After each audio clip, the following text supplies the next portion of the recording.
Imvugo yategetse nyamubere mugongo twe tukamushima mwiza. Reka ndangire mbasuhuza mbararikire kuntega amatwi kuko umutima wanjye watatswe n'icyaga kiri ku bihamya. Ibigwi bitari ibitirirano cyangwa se ibicitirirano ibigwi bigoye nyamubere. Yesu ubembe byari guhanzwe n'uwaguhanganye ubuhanga n'ubuhangange bwahanze umwihariko wihariye ukuranga ukanatandukanya n'ibindi bigo mu gutanga uburezi bukwiye. Ibigwi bigoye Yesu nyamubere.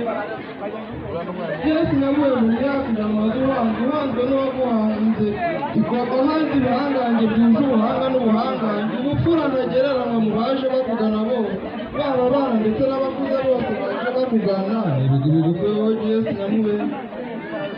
Uwo mugongo utuwe turi igicumbi cy'uburezi buhamye, isoko y'ubuhanga n'ubumenyi birwanya ubujiji, bikinduka ubushishozi n'ubupfura mu Banyarwanda, bikabatera gukunda umurimo kubaha ubumwe. Ibigwi bigoye Yesu nyamubere. Wabaye igisubizo ndetse n'umuti w'ikibazo Abanyarwanda bene Kanyarwanda bibazaga ubutitsa bagira bateze gukorera bikomeye kurusha kubyara. Aho ntitwari tugiye kuba icuro ry'imigani ngo twareze nabi. Ibigwi bigoye Yesu nyamubere. Yesu nyamubere uri umubyeyi utari umubyeyi gito, uri umubyeyi utarera abajere abana bawe aho bakosheje ubahanuza abahutajwe ukabagira inama. Uri umubyeyi urera abana bawe bose utabavanguye. Ibigwi Yesu nyamubere. Wowe mushumba mwizerere intama zawe uzizi neza nazo zikakumenya, uziragira neza ukazirinda ibibura, ukaziragirana ubwuzu mu rwuri rutoshye. Ibigwi bigoye Yesu nyamubere. Ubu bujiji ubunyamusozi n'ibinebwe mu Rwanda bugwara ubushinzi n'ubwikunde mu bantu barabyirukanye bigenda nka nyomberi. Ubu byasigaye ari amateka mu Banyarwanda. Ibigwi bigoye Yesu nyamubere. Uburezi buzira ubunebwe utanga mu Banyarwanda bugatoza umuco wo kwigira bukabarinda gusara, bukabakundisha umurimo ndetse bugatuma bawunoza bakaba inyangamugayo n'intagereranywa ku murimo. Ibigwi bigoye.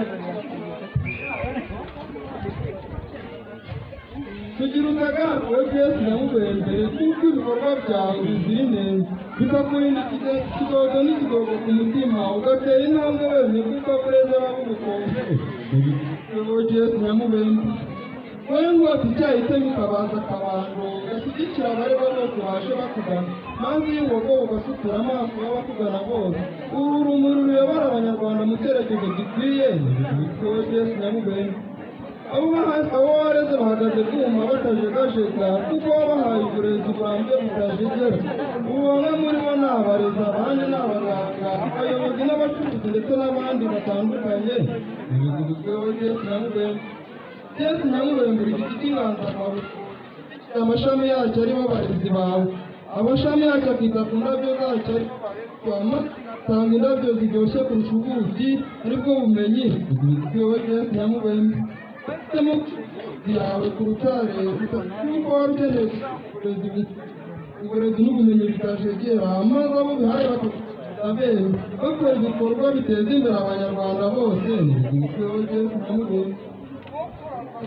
Kubanyarwanda mukurikira izindi aho bakagirira amaso agena akamenya aho berekera, tukandekera mu gufite ibyiza byawe kuko wabivuga yahera ku mwana avutse kugeza ashaje bitarashira. Ibigwi bigoye Yesu nyamubere. Yari umusizi usigasigasira ubusugira bw'uburezi bufite ireme. Shimira Imana Emmanuel kuva mu gikombe mu bw'ubukombe n'ubumenyi ku Rwanda.